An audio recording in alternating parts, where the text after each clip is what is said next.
अस्सलाम वालेकुम and welcome to sports floor cricket world cup 2019 में अब बहुत एक्साइटिंग स्टेज शुरू हो गई है। इससे पहले मैं अपने पैनलिस्ट को इंट्रोड्यूस करूँ, आपको जल्दी से बता दूं कि आज एक मैच खेला जाएगा साउथ अफ्रीका और श्रीलंका के दरमियान। South Africa is already out of the tournament but it will be interesting. अगर साउथ अफ्रीका जीतेगा it will be good for Pakistan, अगर श्रीलंका जीतेगा तो इस सिचुएशन आगे हो जाएगी। पॉइंट्स टेबल पर भी हम लोग नजर डालेंगे। 2:30 एक्शन शुरू हो जाएगा end of course very interesting match between West Indies and India. India on top थी, वेस्ट इंडीज़ बिल्कुल भी फाइट नहीं कर सकी। तो व्हाट हैपेंड येस्टरडे ये भी सब बात करेंगे। सबसे पहले अपने पैनलिस्ट को इंट्रोड्यूस करते हैं। मेरे साथ बैठे हुए हैं legendary allrounder Abdul Razzaq. Hello mister Razzaq, how you doing? Good good. और वाओ दिस अमेजिंग विंडो। सबसे पहले मेरे साथ राइट है लेफ्ट है, मुझे तो समझ नहीं आ रहा, Sikandar Bakht. Hello Sikandar. And runs machine Mohammad Yusuf. अस्सलाम वालेकुम यूसुफ। या आपको भी वेलकम करेंगे। Looking good boys and I am sure you guys are excited about where world cup takes us. हाँ बॉयज है, सब बॉयज। थैंक यू यार फॉर द बॉय। ये भाई तो ऐसे लग रहा है जैसे हमारे वकील होते हैं। ओह हाँ, या वैसे आप वकील ही हैं और बोलते भी ऐसी हैं माशाल्लाह से। आपसे कोई नहीं जीत सकता। ठीक है, इससे पहले हम आप लोगों से बात करें guys, let's just have a look at the points table. ठीक है, पॉइंट्स टेबल पे पहले हम लोग नजर डालते हैं। Let's see where everyone standing. आपको जैसे ये पता है कि Australia is already qualified for the semifinals और अब ये सिचुएशन आपके बाद है। अब वर्ल्ड कप में वेस्ट इंडीज़ चौथी शिकस्त के बाद सेमीफाइनल के दौर से बाहर हो चुकी है। भारतीय टीम अब तक कोई मैच नहीं हार के भी अगर मगर के चक्कर में है। ठीक है, और पॉइंट्स टेबल पर ऑस्ट्रेलिया 12 पॉइंट्स के साथ आप देखें इट्स ऑन टॉप। भारत और न्यूजीलैंड 11 पॉइंट्स हैं, लेकिन दोनों ही टीमें ये भी सेमीफाइनल में जगह पक्की नहीं कर सकी हैं। पाकिस्तान, इंग्लैंड, बांग्लादेश और श्रीलंका भी इन टीमों के साथ सेमीफाइनल के दौर में शामिल है। So that's how the points table is looking at. 7 matches खेले Australia. By the way Bharat only played 6। This is other side of the table. आपको देखिए पाकिस्तान 7 मैचेस खेले हैं, 3 जीते हैं, 3 हारे हैं। So we there with 7 points. आज श्रीलंका और साउथ अफ्रीका का मैच होगा। So then Sri Lanka will play this 7th match. So this is how the points table looks like. ठीक है, सो ये सिचुएशन है। तो रज़ाक, आपको अब जैसे आज श्रीलंका और साउथ अफ्रीका होंगे एक दूसरे के आमने सामने, यू वुड वांट कि साउथ अफ्रीका जो बिल्कुल ही ऑफ कलर है, बिल्कुल ही डिसअपॉइंटमेंट रही है, वो शायद जीत जाए तो हमारे लिए अच्छा होगा। हाँ जी डेफिनेटली। जैसे लाइव में धोखा होता है ना, तो साउथ अफ्रीका ने भी धोखा दिया, वेस्ट इंडीज़ भी धोखा दिया, तो ये क्रिकेट में हो जाता है। इतनी एक्सपेक्टेशन नहीं थी साउथ अफ्रीका से कि इस तरह की वो क्रिकेट खेलेगी। नॉर्मली अगर आप देखा जाए पास्ट में जितने भी वर्ल्ड कप हुए हैं बड़ा अच्छा खेलती रही है और क्वार्टर फाइनल सेमीफाइनल तक पहुंचती रही है, और वेस्ट इंडीज़ में ऐसे ही डिसपॉइंट किया। एनीवे ये सब चीज़ें होती हैं वर्ल्ड कप में, और जैसा कि आपको पता है कि अब क्रूशल मरहले पे है ये वर्ल्ड कप। बड़ा अच्छे होंगे मैचेस, जो एक्साइटमेंट बढ़ती जा रही है जो दिन गुजरते जा रहे हैं, तो देखें इंशाल्लाह। ठीक है, लेट्स सी कैसी सिचुएशन आगे जाती है। बट यूसुफ, वेस्ट इंडीज़ और इंडिया की बात करें, आई थिंक हमने बहुत जल्दी शुरू कर दिया। स्पेशली मैंने तो वेस्ट इंडीज़ को सेमीफाइनल्स में भी ला दिया था कि वो they will definitely be there. वही 70s वाली वेस्ट इंडीज़ लग रही है, वाह वाह मज़ा आ गया खेलने का। बट और जैसे पहले भी जीते मैच हार गए, कल भी तो बिल्कुल फाइट ही नहीं की। मतलब वो तो होता है ना फायर या कोई भड़क, कुछ भी नहीं था। इंडिया ने डोमिनेट किया और दे वन द मैच। बिस्मिल्लाहिर्रहमानिर्रहीम। देखिए वेस्ट इंडीज़ जो पहला मैच जीता था ना, वो 20 ओवर से भी कम का मैच था, तो इसलिए वो उसमें बहुत अच्छी लग रही थी। लेकिन जैसे ऑस्ट्रेलिया के खिलाफ अगला मैच खेला था तो वो 30 ओवर्स के बाद उनकी बस होना शुरू हो गई थी, क्योंकि वो एक ही ट्रैक पे अपने एक ही मूड पे क्रिकेट खेल रहे हैं, उससे निकल नहीं पा रहे। जब तक उससे निकलेंगे नहीं वो अच्छी क्रिकेट नहीं खेल सके। अभी कल भी आप देखें थोड़ी सी विकेट मुश्किल थी, आसान नहीं थी। और मैं समझता हूँ कि जो इंडिया के प्लेयर्स थे उन्होंने विकेट को बहुत अच्छा रीड किया बैट्समैनों ने, और मेरा ख्याल है कि वो मैसेज दे रहे होंगे अपने प्लेयर्स को भी कि इस विकेट पे कितना टोटल होना चाहिए, तो उस हिसाब से वो खेले, उन्होंने उतना टोटल किया। वेस्ट इंडीज़ की टीम जो है T20 मूड में रहती है, इसलिए उनसे ये चेज़ करना बहुत मुश्किल था, क्योंकि इंडिया की बॉलिंग बहुत आउटस्टैंडिंग है आजकल। बुमराह, शामी ने तो 16 रन दे के 4 विकेटें ली हैं। मेरा ख्याल है कल का मैन ऑफ द मैच तो बनता उनको मिलना चाहिए शामी था, लेकिन बहरहाल जो भी उन्होंने किया, उनके 2 स्पिनर बहुत ज़बरदस्त हैं। तो वेस्ट इंडीज़ अपनी जो बैट्समैन हैं उनके वो इनिंग बिल्ड करने की अभी उनमें वो सलाहियत नहीं है कि 300 रन्स कर सकें कुछ मुश्किल विकेट पे या कुछ मुश्किल बॉलिंग पे। अभी इनको इन चीज़ों पे काम करना पड़ेगा, लेकिन T20 में वो बेहतर टीम नज़र आती है। अभी 1-2 प्लेयर और उनके आ जाएंगे, रसल और नारायण, तो उसमें वो ख़तरनाक टीम हो सकती है, आगे जितने भी T20 के इवेंट आ सकते हैं। लेकिन अभी उन्होंने डिसअपॉइंट किया है जिस तरह की उनकी टीम खेल रही है। हालांकि अगर ये अच्छी लाइन पे बॉलिंग करना शुरू करें, एक ऑड बाउंसर करें या आगे करें, कोई इधर उधर बॉल करें, तो शायद ये बेहतर टीम एफर्ट कर सकती है। बॉलिंग में भी उनको जल्दी आउट कर सकती थी, इससे भी जल्दी आउट कर सकती है, लेकिन वो बॉलिंग में भी पीछे मारते रहते हैं, बैटिंग में भी वो बस तेज़ खेलने के चक्कर में। तो ये चीज़ें उनको इम्प्रूव करनी पड़ेंगी। यहाँ मैं कुछ ऐड करना चाहूँगा। जैसे ये क्रिकेट है, जो भी फास्ट बॉलर होता है, यहाँ सीकू भाई बैठे हुए हैं, कि एक बॉलर के पास कैपेसिटी होती है कि वो कितने शॉट पिच कर सकता है एक ओवर में। अगर कैपेसिटी है कि मैं एक कर सकता हूँ, मैं ये 2 कर सकता हूँ, तो अगर मैं तीसरे के लिए ट्राई करूँगा तो मेरी एनर्जी वेस्ट होती है।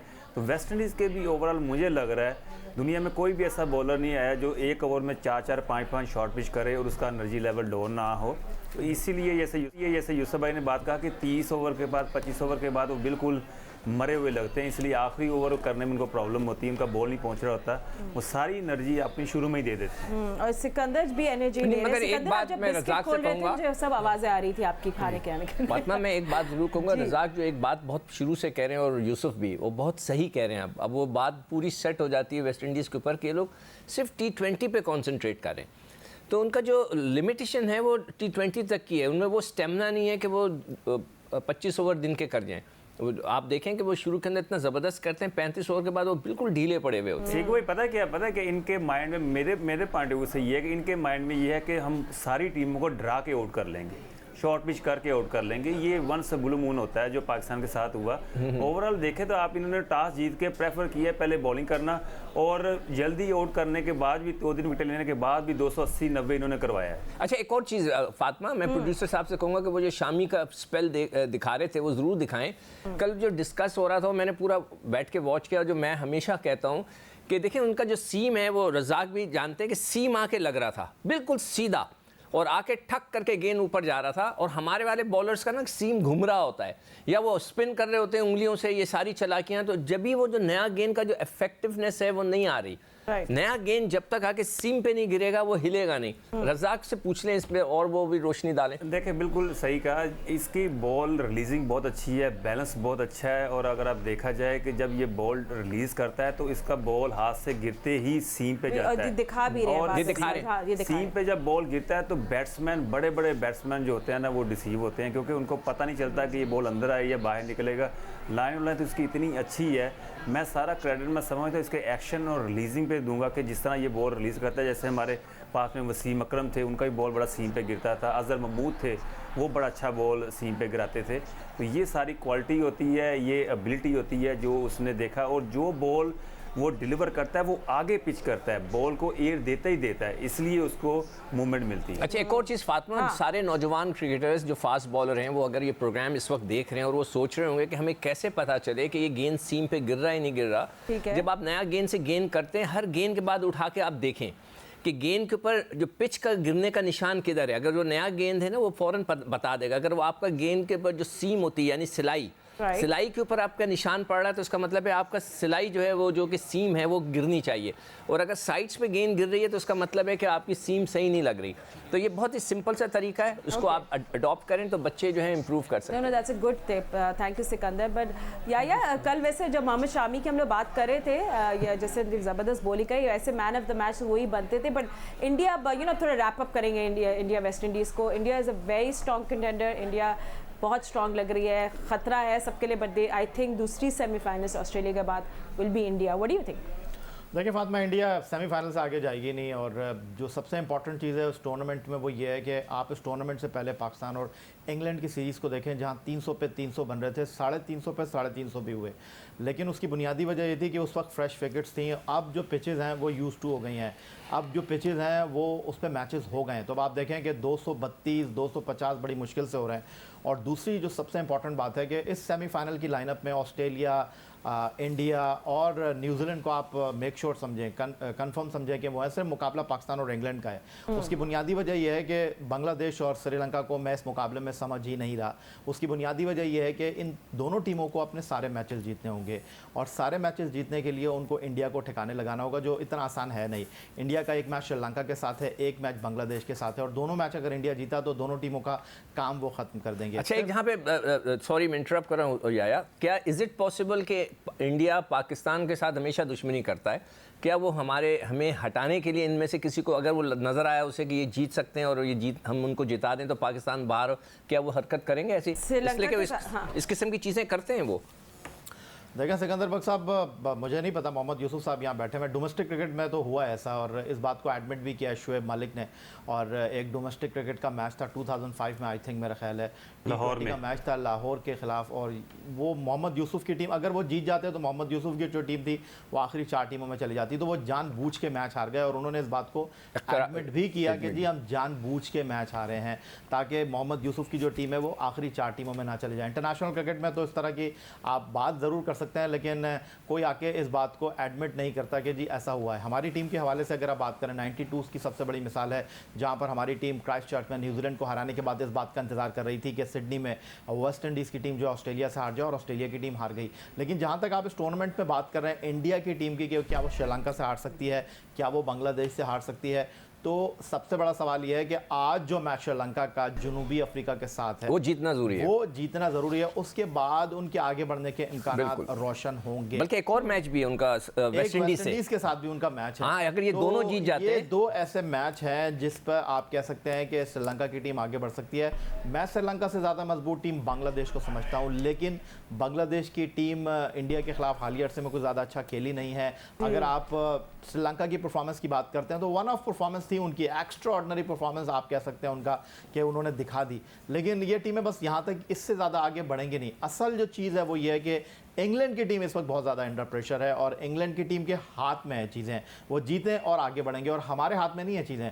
हम जीत के भी इंतज़ार करेंगे इस बात का कि इंग्लैंड क्या करता है। तो ये 2 ऐसी चीज़ें हैं, किस्मत और परफॉर्मेंस, कि क्या कौन किसको आगे बढ़ाता है। ठीक है, बात में मेरे ये अंदाजा है कि अगर इंडिया उस स्टेज पे पहुंच गया कि वो तो थ्रू हो गया, और फिर वो ये देखेगा कि आखिरी मैच में कि अगर हम किसी को जिताकर पाकिस्तान को बाहर निकाल सकते हैं तो मैं समझता हूँ ये शरारत वो कर सकते हैं, जिस तरह की उनकी लैंग्वेज होती है हमारे खिलाफ। भाई ये आईसीसी का टूर्नामेंट है, यहाँ सर जी पता भी नहीं चलता। नहीं, बात सुने, ये कि अब हमें बोलना नहीं चाहिए कि इंडिया अफगानिस्तान के खिलाफ भी 224 पे आउट हुई है, ये भूलना नहीं चाहिए हमें। हाँ, मगर उसको क्वालिफाई नहीं किए हुए थे ना। नहीं क्वालिफाई नहीं, वो ये कह सकते हैं कि जी क्रिकेट में होता है। अभी जैसे वेस्ट इंडीज के खिलाफ वो खेल रहे, धोनी जिस तरह खेल रहे थे, अगर वो आखिरी 2 ओवरों में 2 छक्के मार सकते हैं तो वाई नॉट के उन्होंने 42 या 43 ओवर में चांस क्यों नहीं लिया?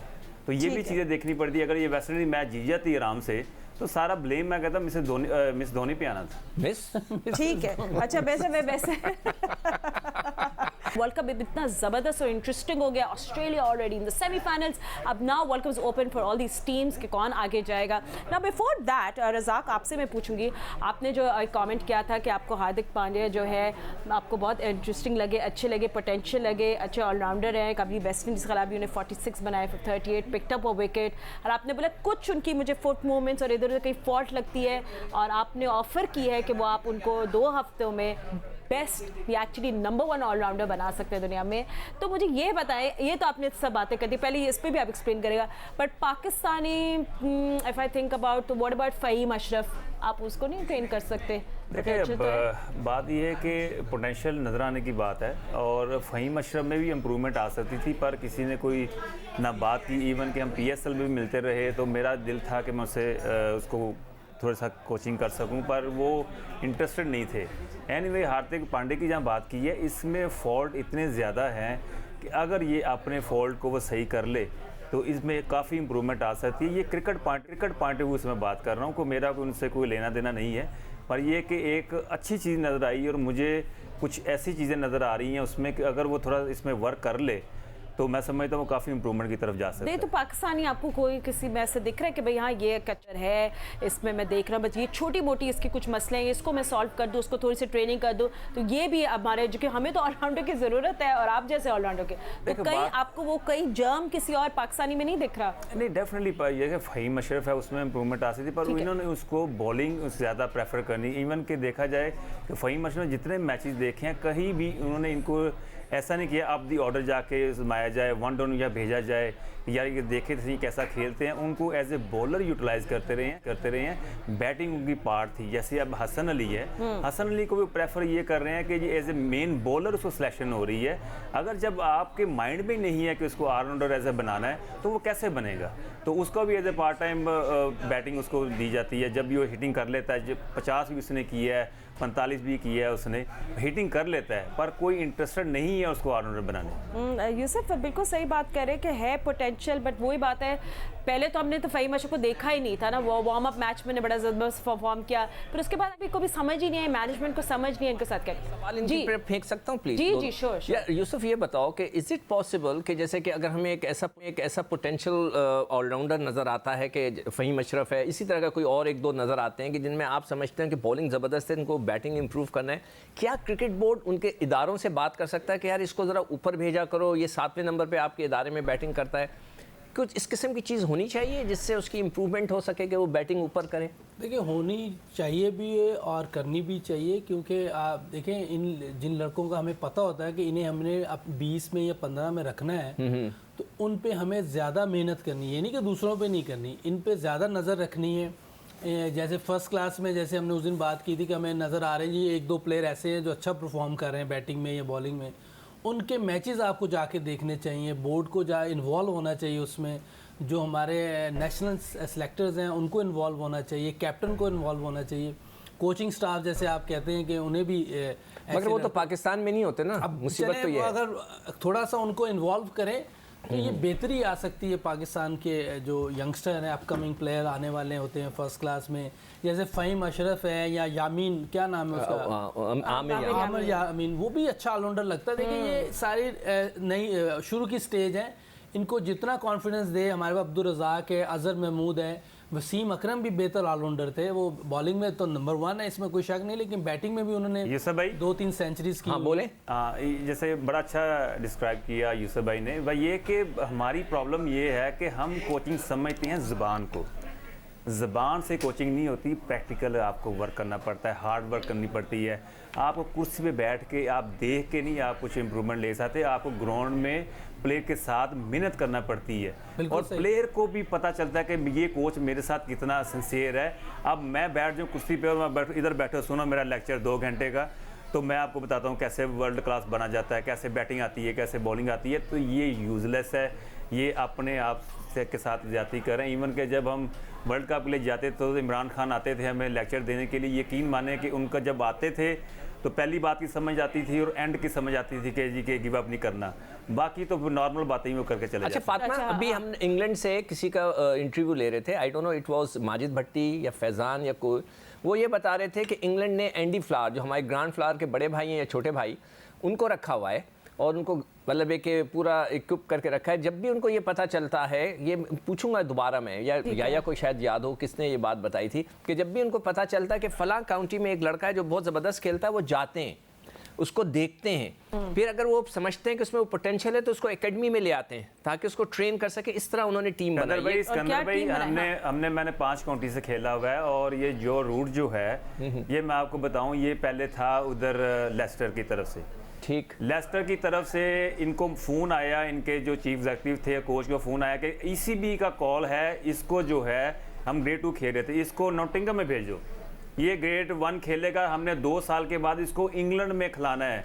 ये उस वक्त की बात है जब जो रूट बिल्कुल नॉर्मल प्लेयर था, तो ये हमारे सामने की बात है। वो इस तरह की चीज़ें करते हैं, वो ECB उनके इंस्ट्रक्शन देता है कि इस प्लेयर को इस नंबर पे खिलाओ, इस बॉलर को इस नंबर पे बॉलिंग कराओ, बैट्समैन ये मिडिल में खेल रहा नहीं, इसको ओपन कराओ, इसको मिडिल में खिलाओ। हमें इस वक्त 2 साल के बाद हमें इंग्लैंड की टीम को इस नंबर के लिए बैट्समैन चाहिए, इस नंबर के लिए बॉलर चाहिए, तो वो इस तरह की बहुत ज़्यादा वहाँ पे ये तो नहीं होता होगा ना, आप काउंटी खेलें वहाँ ये तो नहीं होता होगा कि सेलेक्टर का बेटा भी खेल रहा है, भतीजा भी खेल रहा है, भांजा भी खेल रहा है। जी बच्चे को ये भी तो इशू है ना कि कोई देखने भी तो नहीं आता ना। हाँ। नहीं मगर ये उसमें कॉन्फ्लिक्ट ऑफ इंटरेस्ट आ जाता है ना। ठीक है, you don't want to answer that? No, okay, fine. So we'll just take a slight turn और थोड़ी conversation का, क्योंकि ये हमारे शो का एक पार्ट है। We will show you कि किसने सबसे ज़्यादा रन्स बनाए हैं। यूसुफ आपके पास आएंगे, वॉर्नर की बात करेंगे, जो भी उनके साथ हुआ, लोगों ने अपने आप को पिकअप किया, मुश्किल था, क्राउड बू कर रहा था, मीडिया खिलाफ हो गया था, इंग्लैंड के खिलाफ मैच में इतनी बातें, खबरें, इनको आउट करो तो इतने 1000 चैरिटी में दिए जाएंगे। I mean, कुछ नहीं बोला इन लोगों ने, सिर्फ अपने बल्ले से जवाब दिया। एंड क्या जवाब दिया? नहीं, कोई ऐसी बड़ी बात तो इन्होंने की नहीं थी। और एक तो नेशन थी ऑस्ट्रेलिया, उन्होंने बैन कर दिया। इधर तो हीरो बन जाते हैं, कॉन्ट्रैक्ट मिल जाते हैं। तो मेरा मसला है कि ऐड मिलते हैं, पता नहीं क्या क्या होता है। तो ये मैं समझता हूँ उनकी नेशन और कंट्री को भी सलाम, और इनको भी, कि इन्होंने इस बात को एडमिट किया और उस पर शर्मिंदा थे। हालांकि कोई ऐसी बात नहीं, हम लोग 12 साल मैंने क्रिकेट खेली है, सीकू भाई ने, अब्दुल रज़ा ने बहुत क्रिकेट खेली है, तो ये चीज़ें तो चलती हैं। लेकिन जो पकड़ा जाए वो फंस जाता है, लेकिन ये चीज़ें चलती हैं।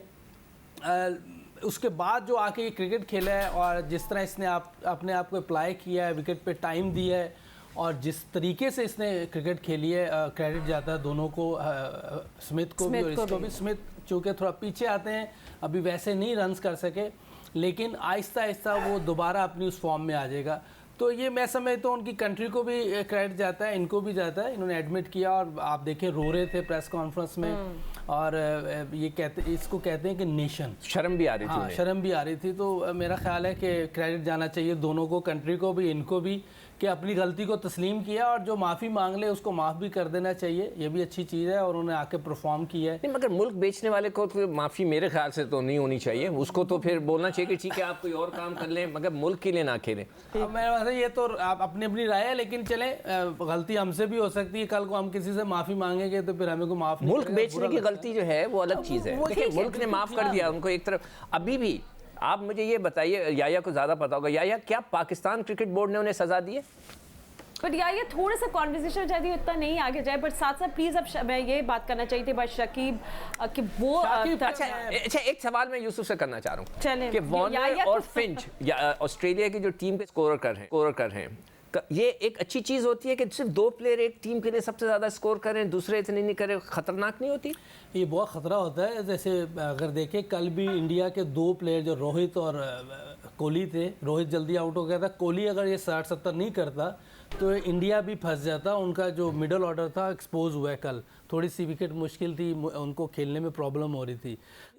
क्लास प्लेयर है, उसने कल फिर अपनी क्लास दिखाई है कि मुश्किल विकेट पे भी वो अच्छा खेला है।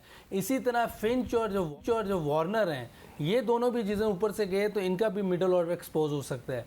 और जब जिस दिन इन्होंने रन्स कम किए तो इनकी बॉलिंग जो पीछे है, उस दिन तो विकेट ही बहुत मुश्किल थी दूसरे टाइम पे, उन्होंने 286 बहुत ज़्यादा रन्स कर दिए थे। अगर फ्लैट विकेट होती तो इंग्लैंड जीत जाता, जैसे दूसरी विकेटें थी। तो इनको प्रॉब्लम हो सकती है, लेकिन दोनों बहुत ज़बरदस्त खेल रहे हैं। मैं ज़्यादा क्रेडिट दूंगा फिंच को। फिंच की जो बैटिंग है उसमें इतना ज़्यादा रिस्क नहीं है जैसे वो बैटिंग कर रहा होता है, बड़ी पक्की शॉटिंग खेल रहा होता है। वार्नर बहुत अच्छा खेलता है, लेकिन फिर भी कहीं ना कहीं ऐसा लगता है कि रिस्क है। लेकिन जो फिंच खेल रहा है, क्लास क्रिकेट खेल रहा है। मेरा ख्याल है जब से वो कप्तान बना है इंडिया में, जब उन्होंने कम बैक किया 2 वनडे हारने के बाद, फिर जिस तरह उसने बैटिंग की है और जैसे वो टीम चली है, अब वो रुकने पे नहीं आ रही। ये एक उनकी क्लास है। हालांकि मैं समझता हूँ कि इंग्लैंड और इंडिया की टीम बहुत ज़बरदस्त बैलेंस टीमें थी। वर्ल्ड कप 2019 इंटरेस्टिंग मैचेस हो गए। आज Sri Lanka South Africa going head to head, but कल पाकिस्तान फेस करेगा अनदर डू और डाई मैच में अगेंस्ट अफगानिस्तान।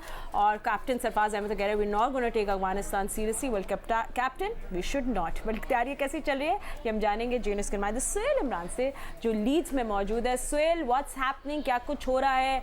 बहुत लोग फैंस मैसेजेस कर रहे हैं भाई हसनैन खिलाएंगे या नहीं, क्या चेंजेस होंगी, क्या हो रहा है, सब अपडेट्स दे रहे लीड्स से।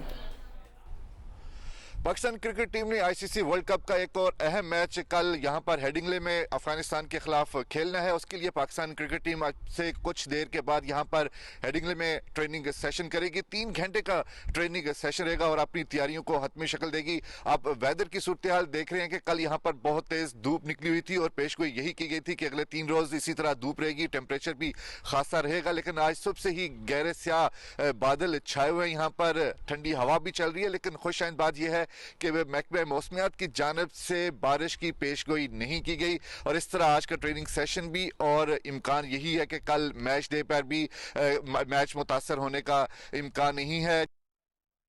ठीक है, वी डोंट वांट कि बारिश मज़ा ख़राब करे। रज़ाक, हम पहले जो आपसे बात कर रहे थे ऑलराउंडर्स, पांड्या का पाकिस्तानी की हम बात कर रहे थे।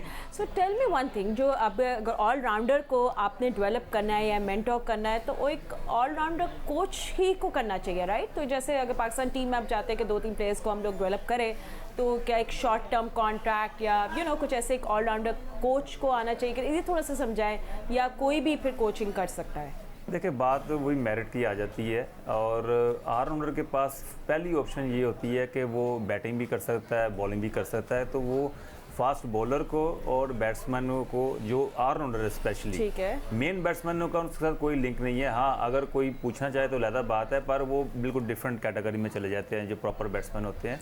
हमारा ये जो होता है, जब मिडिल ऑर्डर में ऑलराउंडर उनको अच्छा कोचिंग कर सकते हैं, इवन फास्ट बॉलर को भी बता सकते हैं, मीडियम पेसर को भी बता सकते हैं। हमारा काम स्पिनर पे नहीं है, हमारा काम जो प्रॉपर बैट्समैन है वैसे उनके साथ नहीं है। तो ये चीज़ आती मेरिट पे। इसलिए दुनिया में जो भी ऑलराउंडर कप्तान बना है वो कामयाब इसलिए हुआ है कि वो बॉलर भी है और साथ बैट्समैन भी है। तो वो फीलिंग समझ सकता है कि जी यहाँ पे क्या होना चाहिए, इस टाइम बॉलर क्या फील कर रहा है, अगर एक ओवर में 10 चाहिए, इसका टेम्परामेंट है, ये इसको बचा सकता है कि नहीं बचा सकता। तो ये सारी बॉडी लैंग्वेज होती है। हमारी बदकिस्मती ये है कि पास्ट में ऐसे कप्तान बने हैं कि वो कप्तान तो बन जाते हैं पर बॉलर को बता रहे होते हैं कि जी कि आपने कहाँ पे बॉल करना है, आपने 6 की 6 बॉलें यॉर्कर करनी है। ये यूजलेस होती है। यार ये बताओ रज़ाक, इधर मुझे थोड़ा सा इख्तलाफ है। फील्ड के अंदर तो कप्तान ही होगा ना चंदा, वहाँ पे तो कोच नहीं जा सकता। अगर मैच चल रहा है और एक बॉलर पिट रहा है तो कप्तान ही उससे बात करेगा ना जाकर। देखिए, बात यह है कि जैसे वसीम अकरम के अंडर हम खेले तो वो जब वो कोई गाइड करते थे तो समझ आती है कि जी हाँ वो बिल्कुल ठीक कह रहे हैं। वो उन्होंने कभी ये नहीं कहा कि रज़ाक आपने यॉर्कर करना है, रज़ाक आप इसको शॉर्ट पिच कर दो। आपकी जो ये बात थी ना कि सिर्फ बॉलर ही बॉलर को बता सकता है, तो कप्तान सपोज कर इंजमाम है या मिसबाउल हक हैं या यूसुफ हैं, तो ये तो बैट्समैन है और एक बॉलर पिट रहा है तो ऑब्वियसली कप्तान जाएगा उससे बात करने के लिए। कप्तान सिर्फ इतना उसको मोटिवेशन दे सकता है, उसको हौसला दे सकता है, उसके पास जाके उससे एक ऐसी बात सकता है। अगर उससे बातें उससे गाली देता है या उसको डांटता है तो वो चीज़ अलग हो जाती है, पर वो उसको बॉलिंग का नहीं बता सकता कि जी कि आप वो ये बता सकते हैं अपनी लाइन चेंज करो, मैं आपको फील्ड ये सेट डायरेक्शन के मुताबिक आप बॉलिंग करो, ये चीज़ें आती है। पर टेक्निकल नहीं बता सकता कि आपने कहाँ पे बॉल करना है। वो एक फील्ड सेट करके उसके मुताबिक कहेगा या इस लाइन पे बॉल करो। तो अच्छा, एक सवाल मैं याया से करना चाहता फातिमा, जिससे को आप ही कर लें। याया ये बताओ मुझे, अगर कोई एक मैच पाकिस्तान का बारिश के नज़र हो जाए तो क्या सिचुएशन होगी? बस तो फिर पाकिस्तान का टिकट कटेगा और कुछ भी नहीं होगा। नहीं कैसे? क्योंकि पाकिस्तान के लिए मुश्किल सूरत हाल हो जाएगी। वैसे ही हम 11 पॉइंट पे फिनिश करेंगे जब हम सारे मैच अपने खेल लेंगे।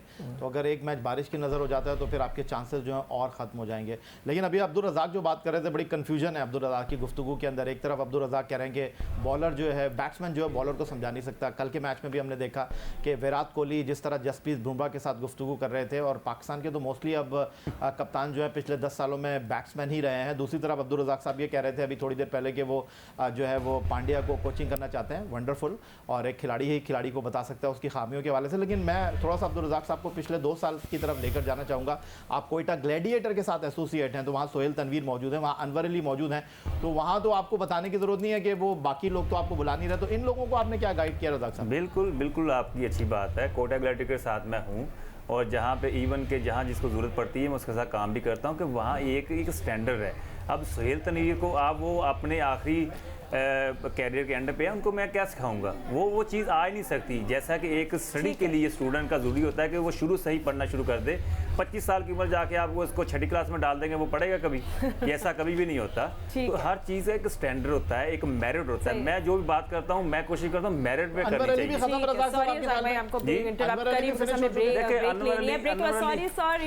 ब्रेक लेने बड़ी कॉन्वर्सेशन आप कंटिन्यू जरूर करना।